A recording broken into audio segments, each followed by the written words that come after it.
Hey, what's up, everyone? DREAGEN back again, here to tell you that you should be watching Aggretsuko.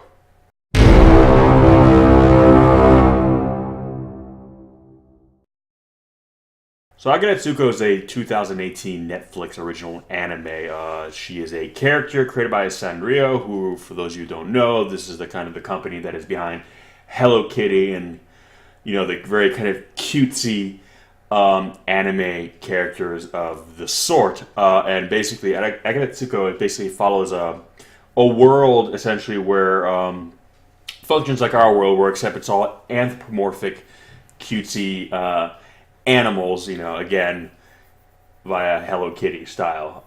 And it follows a single bread panda who basically works in an office, kind of like, doing, I think she's in the, I don't remember, it was a marketing department, but basically she's doing office work, very kind of Japanese kind of business, life that, the country is kind of famous for, kind of the hard grind, office work kind of thing. And basically, the way I kind of describe it, it's almost like The Office meets Animal Farm. For those who don't know, what Animal Farm is kind of the story, which was kind of a metaphor for communism, where the animals overthrow the humans and start running the farm themselves before kind of corruption ensues, and it's basically started being run by certain animals, more like, kind of a communist country, if you will, and kind of like the corruption that may come through that. That's essentially what that story was about. If you are from a communist country, I am not picking on you. I'm just simply describing to you the metaphor that was put forth in that story based on what the people behind that story felt. How does that link to this? Well, essentially it's the same kind of thing. Not dealing with kind of politics, but rather, well, kind of politics, if you will. It's kind of the story of kind of like, if you've ever worked kind of essentially a crappy day job, about kind of the wide cast of characters that you'll find at that job, and essentially kind of the nonsense and the drama that stems from working in set environment. And this is basically no different. It's kind of showing you kind of, this character basically working this job that she has to essentially force herself to get up to go to every morning, that she doesn't enjoy. And like, most of us who ever worked a crappy day job, we dream of the day of when we can just quit that job, and we imagine all the different, or rather even scheme and plot, all the different ways in which we can derive financial stability elsewhere, so we don't need to continue working at that job. I know a lot of you feel me on this one. But she has a secret, as she says. She has a kind of a stress reliever, or a coping mechanism, that most nights she goes to this kind of almost like, I want to say, back alley karaoke bar, always reserves a room just for herself, and goes in and sings death metal. That she loves death metal. She is a metalhead, and this is how she kind of vents the frustration of her day. She just, lets it out in raw, brutal fashion, which is really, really funny. And that's how she deals with it. And basically, you're kind of, seeing her go through this job, dealing with, the office gossip, the boss that is a bully who, looks down on her because she's a woman, kind of the supervisor who essentially, dumps all their work onto, the underlings and gets away with it because essentially they're rung down from the boss. And really, you kind of watch this show and realize that this is a very adult show. While there are a lot of laughs to be had, a lot of the laughing that you find yourself doing is derived from kind of what makes her situation kind of crappy. And for some of you, if not a lot of you, you're going to find yourselves relating to this show a lot. And that's where a lot of the humor is coming from, is that you're watching it and it's kind of almost catharsis because you're relating to what she's going through. And it's almost like, cathartic laughter, basically. It's funny because it's true. And that's why, on the flip side, it's also really kind of depressing because you're like, oh crap, yeah, that's really how it is. But when you see her kind of reach this boiling point, the way it's staged, cinematography-wise, or the way they animate it, I should say, it's hilarious because you can tell when like the death metal in her is rising up. You hear the guitar queuing up in the background, and you see the little kanji for like rage to kind of appear on her forehead, and there's times where she always goes to work with a microphone. She has her own little microphone, and sometimes when she just has enough and she can't get through the day, she runs into the bathroom, goes into the stall, and just starts belting it out, basically, and that's how she kind of, then she counts to 10, composes herself, and goes back out and finishes her day. And again, you can say you see all different cast of characters. The office suck up, the office gossip queen. You see every kind of archetype, if you will. And the irony is, while some of these are kind of played and built up a little bit for kind of laughs, the reality is we've all, as Ashley pointed out when we were binge watching this one morning. She even said, too, you look at all these characters and you know exactly who they are. We've all met that person. We've all met this person. We know exactly who these people are supposed to be because we've encountered them in one form or another in our lives, especially if you've worked at a job where you're working with a lot of people. This could be either an office job, like the setting in the show, or it could be where you work retail. Anytime you have a group of different kinds of people kind of put under the same roof, working for a company of sorts, you're going to encounter all these varying kind of personality types, and you're going to know what that's like. You're going to know what that feels like. So when she's encountering them, you know what she's feeling. You know what she's thinking because you remember yourself in that position, how that individual make you feel, how watching them go about, the job, behaving, how that resonated with you.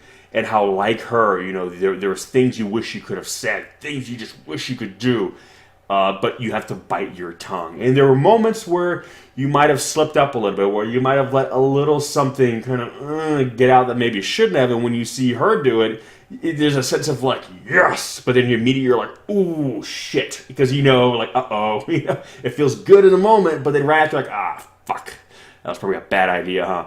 So you find yourself kind of going through this roller coaster of like emotion because you find yourself relating. Again, if you've been in these situations, if you have not, just please enjoy the show for what it is and consider yourself lucky that you have not, because I can tell you from personal experience, it's funny in retrospect, not so much when it's happening.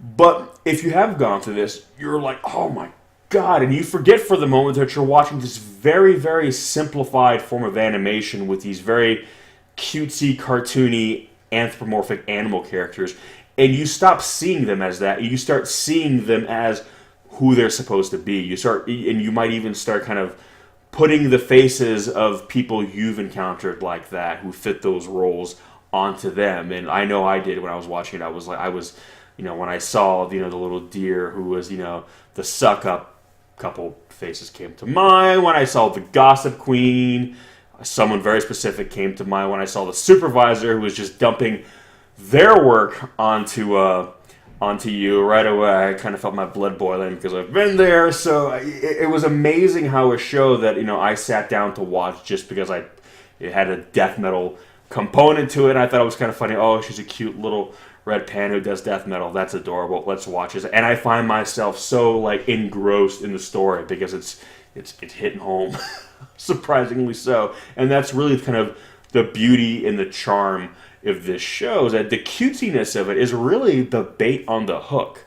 You think you're going to get something very simple, very casual, something that maybe you could even just put on in the background and not focus on it, and you end up watching it, and before you know it, you're getting sucked in, you're getting pulled in, you're relating to it. And even if you don't relate to it, you get a kick out of it, because even if you don't go through something, you can recognize the fact that it is depicting something that happens in the real life, that it happens in the real world, and you are in it, and also kind of drawn to it, because everyone is kind of, unfortunately, good or better for worse, kind of drawn to drama to some degree. Either you're involved with it directly, or you kind of see it happening, and you kind of just can't help but watch a little bit. And that's kind of how this show plays. Either you can relate to it yourself, or you can just enjoy it by just kind of as a spectator. And again, it gets to a point when the death metal components happen. It's almost like playing a video game, and you have your little fighting games where you built up enough, whatever, and you get to have your super move, your Hadouken, if you will. When she kind of just builds up so much rage, it's coming, and you're just waiting for it just to go completely off and just cut loose, and when she does, it's a lot of fun. Now, currently on Netflix, there is obviously the original Japanese audio version, it's subtitled in multiple languages. And there's also an English dub track. I think it has been dubbed in other languages. I'm not positive, but I think it is. But you guys go through the Netflix menu and you'll be able to see which languages it is dubbed in. We've watched it all in Japanese. I checked out a few episodes in English, or we have, just to kind of compare and contrast. Mainly, I wanted to hear what she sounded like in English when they were doing the death metal parts. And in both versions, it's a man doing the voice to kind of make it even more comedic, because it's like she goes around this very cutesy voice to this kind of more, guttural guy voice. It's not the best death metal voice, but it gets the point. I would have loved to have heard maybe someone like Lauren Hart from Once Human, maybe at least do the dub, get like a professional female death metal vocalist, which, by the way, Once Human, check them out. But again, it's played for laughs, but it's still good because she herself doesn't treat the genre of music in which she kind of inhabits as a joke. She admits, this is who I am. I love death metal. Death metal is who I am. It's a part of me, which you talk to anyone who listens to heavy music of any kind, regardless if it's death metal, black metal, thrash metal, grindcore, hardcore, whatever, slam. It doesn't really matter. It's something that you feel very connected to, and it's a part of you. So I love the fact that they didn't just play it up just as a gag. She's even explained, this is who I am. This is what I'm about. Take it or leave it. So it's a very kind of honest show, and it comes from a show that you probably wouldn't expect it to be. In in an age where, unfortunately, this is my opinion, I feel a lot of modern anime kind of sometimes suffers from being a little too tropey. This show, which is a visual trope, doesn't do that at all. It plays it very straight, and it kind of tells a very real world, very grown-up story in the guise of a very kind of young, cutesy-looking anime. So if you're seeing this pop on Netflix and you're like, I don't really want to watch a kid show, it's not a kid show. In fact, honestly, I don't even think little kids would even like this show, or even like older kids, because I think a lot of what makes it funny is going to go right over their heads, because unless they've really kind of held a job and kind of experienced some more adult real-world instances, they're not going to get why this show is so funny. So don't allow the look of it to fool you. If you like cutesy stuff, be forewarned, this is probably going to surprise you a little bit. But if you're not into that, this is not a cutesy show. It looks cute, but it's very funny, very low. If you're a fan of The Office, either the British or the American incarnation, this show will honestly be right up your alley. And if I had to compare it to anything, The Office would probably be the closest thing. Not just because it takes place in an office, but because of the nature of the humor and the way the humor is kind of presented in the story. So, yeah, Aggretsuko. It's one of those things you just kind of have to experience for yourself. Everyone I've recommended it to who've started watching it just end up binge watching. Our buddy Alex, who has been jumping on the kaiju commentaries with us, started watching it one day casually, and then was texting me throughout the day for different episodes, different points. He's even saying, I hate the fact that I can relate to this so much, but I also love it for that reason too. So everyone seems to really enjoy the show who's sat down and watched it. So for that reason, I highly, highly recommend it. So please go check it out. Currently, right now, I believe it's only on Netflix in terms of where you can watch it. When there is a home release of it, Blu-ray, DVD, that sort of thing, I'll add the links in the description section below. I'll check if there are now, then there will be there. If not, I'll just kind of put a TBA, and once they get added, if something comes out, I'll go ahead and add those in for you to check out. But right now, again, it's on Netflix. Most of you probably have Netflix, so it shouldn't be an issue. If you don't have Netflix, I've already recommended a few things on this series that are on Netflix, so I think there's enough for you right now to at least, check out Netflix. And no, I'm not being sponsored by Netflix, but I'm open to it. But anyway, thanks for watching, guys. Leave some comments below. Let me know what you think. And as always, I'll catch you in the next one. Peace!